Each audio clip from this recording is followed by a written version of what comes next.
big wheels rolling, moving on. Oh my.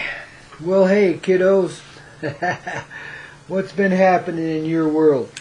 Lots been happening in mine. Just having a great time here in Crestonia, Colorado,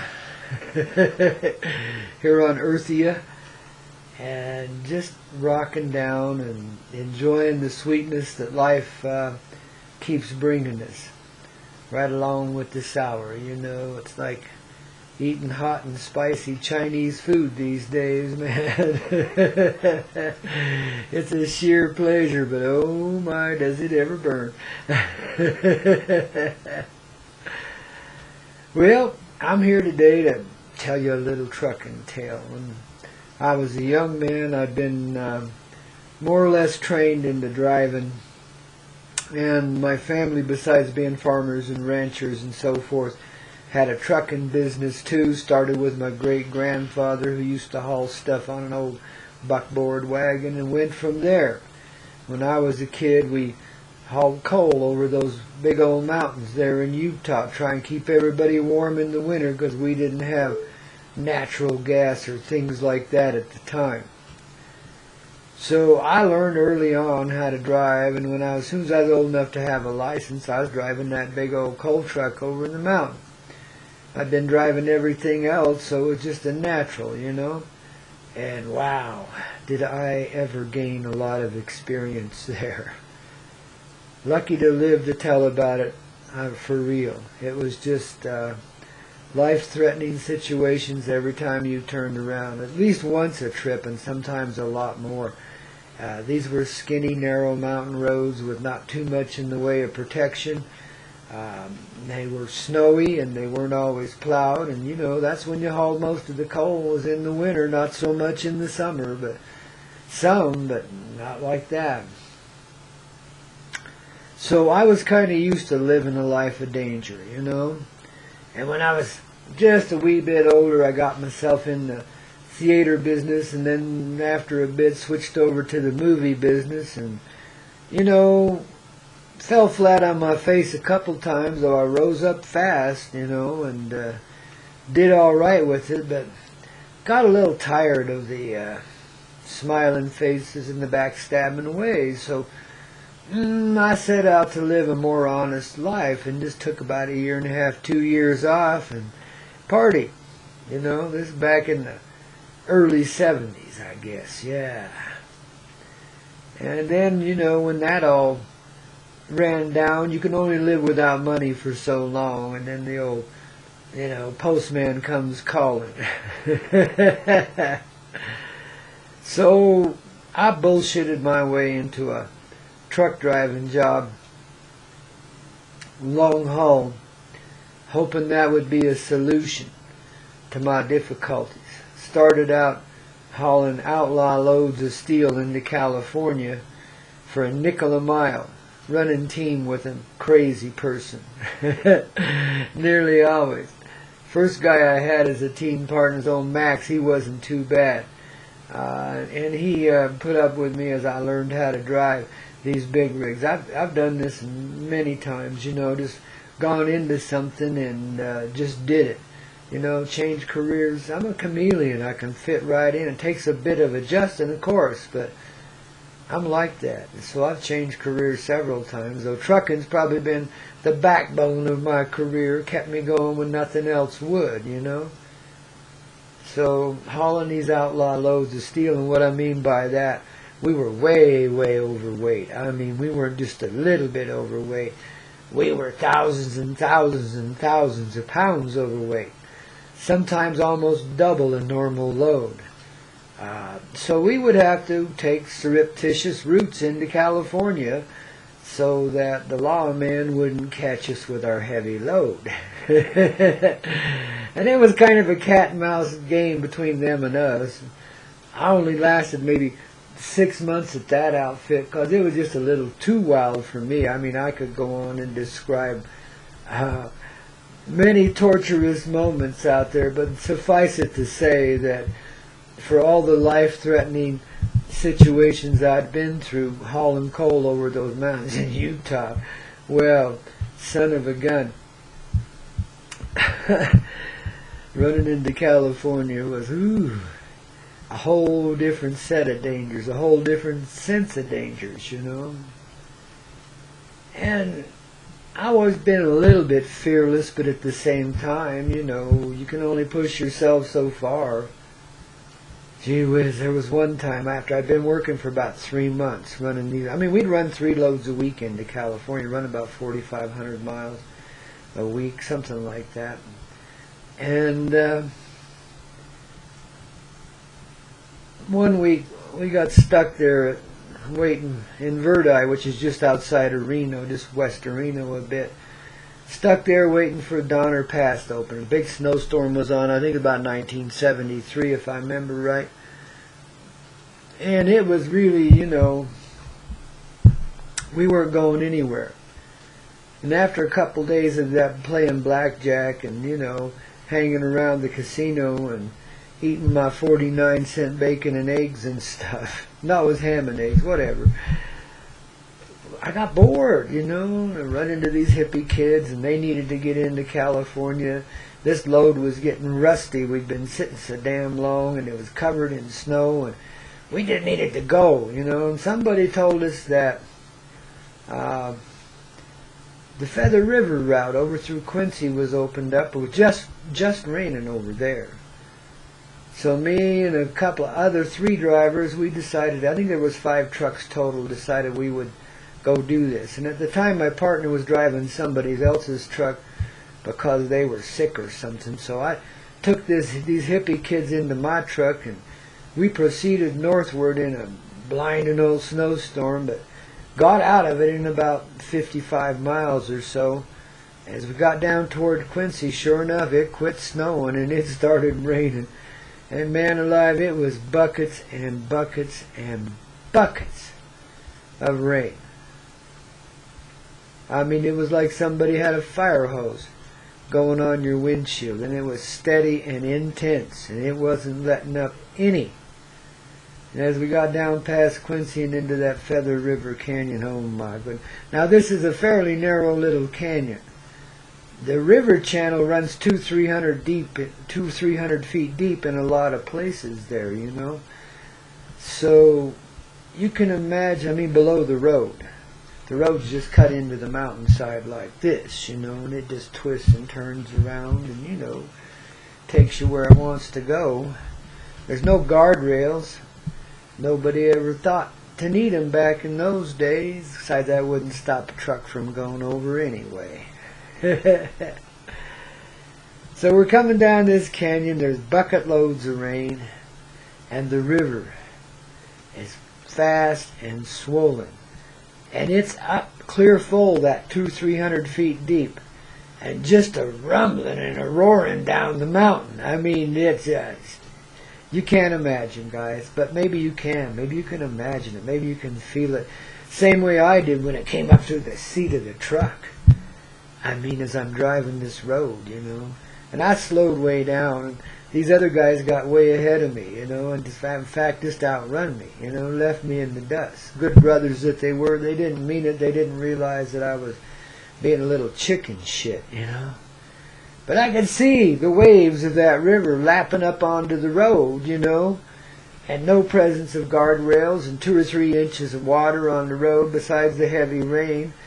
And there was no way I was going to hurry that thing. I went my 20-25 miles an hour, and I stayed on the frickin' road, but only because we had good angels. And yeah, these hippie kids had a little bit of speed, and because I was a little tired and on edge, I'd popped a little bit of that, and so I was even more edgy. I was uptight, you know, and I didn't do that very often. Mostly I just stuck with coffee, but this was kind of like an exceptional situation, and I needed to be alert, so I did it. And probably it was an element that helped save my life. Brought me by the angels, of course, because they take care of you, you know, and sometimes in the most abject of ways. That's just how life works. And I'm going down this canyon, and man, there's a mudslide. And somebody's got a Caterpillar out there, Caterpillar tractor, you know, those big things with a blade on the front of them. And they kind of flatten it out a bit, and they tell us just go ahead and try it. But fella, if you get stuck, I'll come push you out. You know, he could just put his big old cat behind me and shove me right through the muck. But we got through that. That was hairy. And, you know, got there and there where there's a little dam in the river where they make power. Water was running right over the top of it. It was incredible. I mean, tons and tons of it. And this is all in the dark, you know, but finally got down out of that canyon. Just about daybreak. It took me like 8-10 hours to drive. Like about 150, 200 miles, you know. It was crazy, man. And then down there in the delta, of course, because all this water's coming gushing out of the mountains, like a February storm, you know. It's a warm storm that not only dumps a ton of rain, but it melts a bunch of snow. They call it a Chinook. The flow is from the south, brings warm air with it, you know. So anyway, down there in the Sacramento Valley, holy cow, you know, that's all leveed up. All the rivers are leveed up there. But they were running over the levees all over the place. There's floods everywhere. I was lucky. I think I got to Sacramento about 10 o'clock that morning, something like that, pulled in the truck stop, and just about collapsed. I dang sure kissed the ground I walked on. I'm telling you, for letting me live another day and to see, you know, the end of that segment of that trip, brother, you know. And this was only the beginning. Since then, I've been through just about every disaster known to man. Thank God I missed some of them, but holy cow, I always come out of them in a similar fashion, alive and well, and a little stronger, a little richer because of it. You know, you can feel yourself being this tiny when Mother Nature's on a tear. You know, you're like a little bug on a tree limb. That's how you feel when such danger is prevalent around you constantly. And there's not a whole lot you can do but just keep on going, because to stop, to sit still, means for sure you're going to drown. I'll explain that one to you later, but it does, as the rain just keeps pouring, you know. And the situation you're facing now is only get worse if you don't keep on moving. So that's what you do. It's the number one thing in trucking. Keep on moving, you know. Don't sit still. Of course, you don't press yourself too far. If you're driving into 3 foot of snow, it's time to get off the frickin' road and party for a while. You let the snow blow over. Let the plows come out and clear it up for you. I mean, you have to use a little reason and sense about it. But that's the number one rule. Keep on trucking. Well, friends, babies, my brothers and sisters, my grandchildren, as I call you, we're facing times a lot like these, where you're going to feel a lot of danger in the air. It's more than just in the air. There are going to be some real and happening things.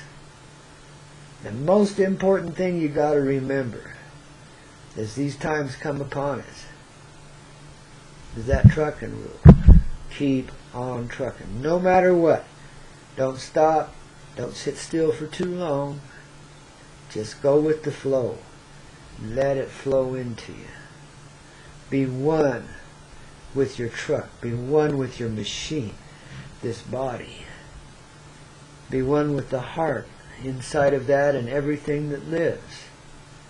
You know, pull that energy into yourself. Same way I did intrinsically when I was just a kid, 23, 24 years old, trucking down that miserable old canyon. Oh my goodness, you just can't believe it. But times and views like this are upon us now. It's just like a trucking tale, man. And it's like an earthquake or any other disaster you've been through, only this one is more from what we call the mystical realm. But it rattles and changes everything here. But the one thing you can know in your heart right now is that no matter what's going on, or how hard they try to divert you, you're going with the flow. We're moving in that direction, not this one. They're not taking us away, they're bringing us back. They're not locking us up, they're setting us free. It's all a part of the agreement we have with them, you see. Brothers and sisters of the light, all across the board, without exception. So all these energies we've seen negatively, all these persons we sometimes hate because they're so terrible, such murderous and dingy sons of bitches. But they're life too, just like me, just like you, and they're filled with love and light. And it's just right we bring it out of them tonight. And this is the time, and this is the place, Mother Earth, center of the universe at the present moment in time. And that's metaphorical, that's physical, that's spiritual. I mean, we're centered in it all. So babies, hang on, you're in for a rockin' ride. But you've been seasoned, you've got the skills. I mean, when you look behind you, you've come a long way, baby. And you ain't got that far to go. So all we got to do is sit in that seat, stay steady, accept whatever miracles come our way, whatever help and assistance comes our way. Don't be silly and turn it away because it's distasteful to you or something along those lines. Stay with it. If you got help, it's there for a reason. If you got to go and you feel it and you know it, you got to go. If you got to stay and protect those you love, you got to stay. Whatever it takes to keep this thing going. Just keep returning to the presence of your heart. Pull your thoughts down in there, and you'll stay calm and cool throughout the entire situation as this change comes into being, as one world joins with another. This is an ongoing process, been going on for a while now. Like since day one. The moment we stepped away from it, we started to go back. That's the journey. We agreed through our love for our brothers and sisters of the darker paths to go ahead and do this, to reduce ourselves into this existence and practice every frickin' element excuse me, they could throw at us. And they threw a lot. But here we are now, standing on the precipice of time. Our contract, our obligations long since fulfilled, and it's just up to us to see our way out of it. To stay on the road, keep it out of the river, because you'll be chopped to bits if you do. If you let that vehicle slide off the road, and you go with it, in like 20 seconds, there won't be anything left of you and that machine you're driving. But you'll come back again and get it anyway, so it doesn't really matter. And that's why you don't have to be afraid. There's nothing to fear here. Whatever way it goes, that's just perfect and right for you, as long as you can see your way through it, in it. Now, if you're bucking the road, and you can feel that, stop and take a look at it. Don't push on just for pushing's sake. Be smart about it. You can't go out there in 40 below weather and 10-foot drifts and expect to get anywhere. You're going to freeze to death. It's just a matter of timing, that's all. You see what I mean? So don't push your luck. Accept the good fortune you're given. Go with the flow of that. What seems simpler, that's the divine path. What seems complex, stay away from. That's another simple basic rule. It doesn't apply always, but for the most part, that's another one you can use as a clue as to finding the direction of the heart. But it's really easy, it's simple. It's just not easy to follow it, because it runs contrary to everything you know, everything you see about you. You're going to be challenged to take some big steps beyond the known. Well, hell, if this is all we know, take the steps.